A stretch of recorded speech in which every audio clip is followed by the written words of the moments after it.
নজর রাখবো পরবর্তী সংবাদে। এই মুহূর্তে যখন বাংলাদেশ অন্যতম উদ্বেগের কারণ, ঠিক তার পাশাপাশি মায়ানমারও কিন্তু একইভাবে কারণ হচ্ছে উত্তর পূর্বের জন্য। কারণ উত্তর পূর্বের এই সীমান্তে বিশেষ করে মায়ানমার থেকে এবার প্রবেশ করছে মেথামফেটামিন নামক একটি বিশেষ ড্রাগ। কি এই ড্রাগ, আর এই ড্রাগের ক্ষেত্রে টার্গেট রয়েছে কোন কোন রাজ্য? না, এক্ষেত্রে টার্গেট নাকি ত্রিপুরা এবং মেঘালয়, এই দুই রাজ্যকেই টার্গেট করছে ড্রাগ ব্যবসায়ীরা। কয়েকদিন আগে রাজ্য জুড়ে যদিও ইডির অভিযান আমরা দেখেছি এবং সেক্ষেত্রে বিপুল পরিমাণে নেশা এবং তার সাথে অবৈধ টাকা, নেশা সাম্রাজ্য, নেশা বাণিজ্য, এমনই বেশ কিছু অভিযোগ যায় ইডির খাতায়। তারপরে চলে রাজ্য জুড়ে তল্লাশি অভিযান এবং এবারে নতুন এক উদ্বেগ যে মায়ানমার থেকে নাকি এবার এই রাজ্যে প্রবেশ করছে বিপুল পরিমাণে নেশা বাণিজ্য, নেশা সামগ্রী। তাহলে কারা রয়েছে এর পেছনে? টেলিফোন লাইনে রয়েছেন প্রতিনিধি সম্রাট চৌধুরী। সম্রাটদা, এবার মণিপুর থেকে নতুন এই ড্রাগ নাকি প্রবেশ করছে রাজ্যতে। কি এই মেথামফেটামিন নামক ড্রাগ, কিভাবে এই কারবারিরা এই ব্যবসার সাথে জড়িত, কি জানতে পারছো? দেখো, ভারতের যে দুই প্রান্ত রয়েছে, পশ্চিম এবং পূর্ব, বিশেষ করে উত্তর পূর্ব, দুই দিকে কিন্তু ড্রাগ পাচারের, মাদকদ্রব্য পাচারের কিন্তু একটি বিশেষ সমস্যা। এই পরিস্থিতির মধ্যে নানা ধরনের ড্রাগ আছে। এবারে এই যে ড্রাগের তালিকা, এই ড্রাগের তালিকায় নতুন সংযোজন হচ্ছে মেথামফেটামিন ট্যাবলেট। এই ট্যাবলেট একটি উচ্চ নেশা জাতীয় একটি ট্যাবলেট, যেটি তুলনামূলকভাবে ইয়াবা থেকে অনেকটা বেশি মারাত্মক। এই নতুন নেশাদ্রব্যের কিন্তু সংযোজন হয়েছে উত্তর পূর্বের যে নেশা বাণিজ্য রয়েছে, সেই নেশা বাণিজ্যে। রীতিমতো তোমার রাজস্ব গোয়েন্দা দপ্তরের সরাসরি অভিযোগ, ভারত মায়ানমার সীমান্ত টপকিয়ে কিন্তু এই যে নতুন মেথামফেটামিন বলে ট্যাবলেট যে আমি বললাম, তা কিন্তু ভারতে প্রবেশ করছে। এবং এই যে চোরাচালানের যে করিডোর, এই করিডোরে কিন্তু আবার জড়িয়ে গেছে আসাম, মেঘালয়ের পাশাপাশি মিজোরাম এবং রাজ্যের নাম। আমি একটি তথ্য দিয়ে বলছি, 2024-25 এপ্রিল মাস থেকে গত ডিসেম্বর মাস পর্যন্ত এই এলাকায় 32 কিলোগ্রাম মেথামফেটামিন ট্যাবলেট বাজেয়াপ্ত করেছে শুধুমাত্র এই রাজস্ব দপ্তর, যার আনুমানিক বাজার মূল্য 32 কোটি টাকা। তুমি মানে আন্দাজ করা যাচ্ছে 1 কেজি মেথামফেটামিন ট্যাবলেটের মূল্য 1 কোটি টাকা। কি ধরনের মারাত্মক এই নেশাদ্রব্য, যা রীতিমতো সাধারণ মানুষকে আজীবনের জন্য কিন্তু নেশাগ্রস্ত এবং আসক্ত করে রাখে। একবার এই ধরনের ট্যাবলেট নেওয়ার পর কিন্তু তার পক্ষে এই ধরনের নেশা ছাড়া কিন্তু সম্ভব হয় না। এই মারাত্মক নেশা সামগ্রী ঢুকছে মায়ানমার সীমান্ত হয়ে উত্তর পূর্বাঞ্চলের বিভিন্ন রাজ্যে, এবং এই তালিকায় রাজ্যের নামও জড়িয়ে আছে। শুধু এই নয়, এই এলাকা দিয়ে যে পরিমাণ মাদকদ্রব্য দেশে প্রবেশ করছে, তার একটি তালিকা পাওয়া গেছে রাজস্ব গোয়েন্দা দপ্তর থেকে।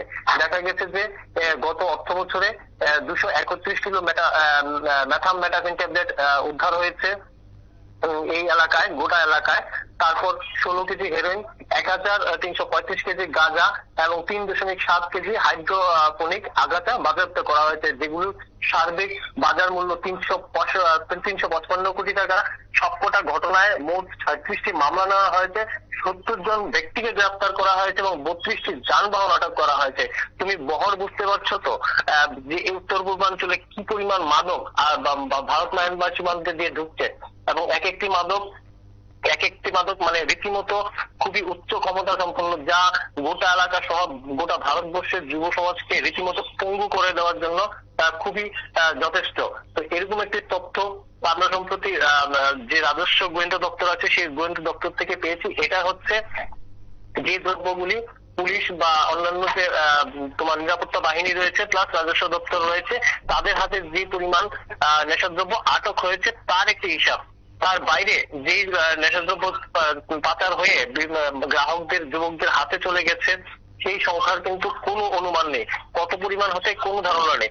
কেন্দ্র সরকার থেকে কিন্তু নেশামুক্ত ভারতের ঘোষণা দেওয়া হয়েছে, কিন্তু তারপরও বিশেষ করে এই যে উত্তর পূর্বাঞ্চলের দুই প্রতিবেশী রাষ্ট্র, তার মাধ্যমে যে পরিমাণ নেশা সামগ্রী দেশে প্রবেশ করছে, তা কিন্তু বেশ দুশ্চিন্তার কারণ।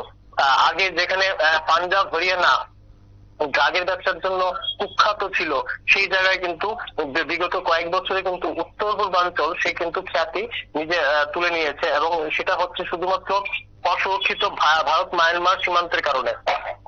এই ভারত মায়ানমার সীমান্ত দিয়ে একদিকে যেমন মাদকদ্রব্য পাচার হয়ে ভারতে আসছে, পাশাপাশি অত্যাধুনিক অস্ত্র উত্তর পূর্বাঞ্চলের বিভিন্ন জঙ্গি গোষ্ঠীগুলির হাতে চলে যাচ্ছে এবং সম্প্রতি মণিপুরের যে অচল অবস্থা, গৃহ অশান্তি, যে কুকি জঙ্গিদের হাতে যে সব অস্ত্র হাতে পাওয়া যাচ্ছে এবং যেগুলি উদ্ধার হচ্ছে, দেখা যাচ্ছে যে এগুলিও কিন্তু মায়ানমার থেকেই আসছে এবং কিছু কিছু ক্ষেত্রে মেড ইন বার্মা লেখা রয়েছে।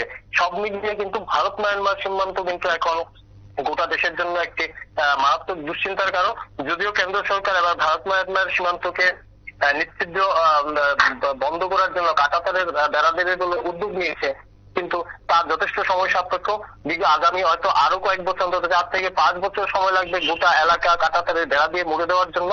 ততদিনে কিন্তু এই গোটা এলাকায় প্রচুর পরিমাণ মাদক চলে আসবে এবং গোটা দেশে ছড়িয়ে পড়বে, যা দেশের জন্য কিন্তু খুব একটা মানে সুখকর বিষয় হবে না। সুপ্রীতি, একেবারে তাই। অর্থাৎ এই মুহূর্তে অত্যন্ত একটি চাঞ্চল্যকর তথ্য রাজ্যের জন্য। ধন্যবাদ সম্রাটদা তোমায়। যা হচ্ছে, রাজ্যে ইতিমধ্যেই পাওয়া গেছে মায়ানমার সীমান্ত থেকে ঢোকা মেথামফেটামিন নামক একটি নয়া ড্রাগ, এবং অত্যন্ত এই ড্রাগ অত্যন্ত একটি যে ড্রাগ গ্রহণ করলে নাকি নেশা আরো বাড়বে এবং নেশাই মানুষকে বুঁদ করে তুলবে, এমনটাই তথ্য এই মুহূর্তে উঠে আসছে গোয়েন্দা দপ্তর থেকে। সুতরাং রাজ্যের জন্য একটা নতুন চিন্তার কারণ, নতুন একটা চিন্তার দিক বলা যেতে পারে এই বিশেষ নেশা জাতীয় দ্রব্য রাজ্যে প্রবেশ করা।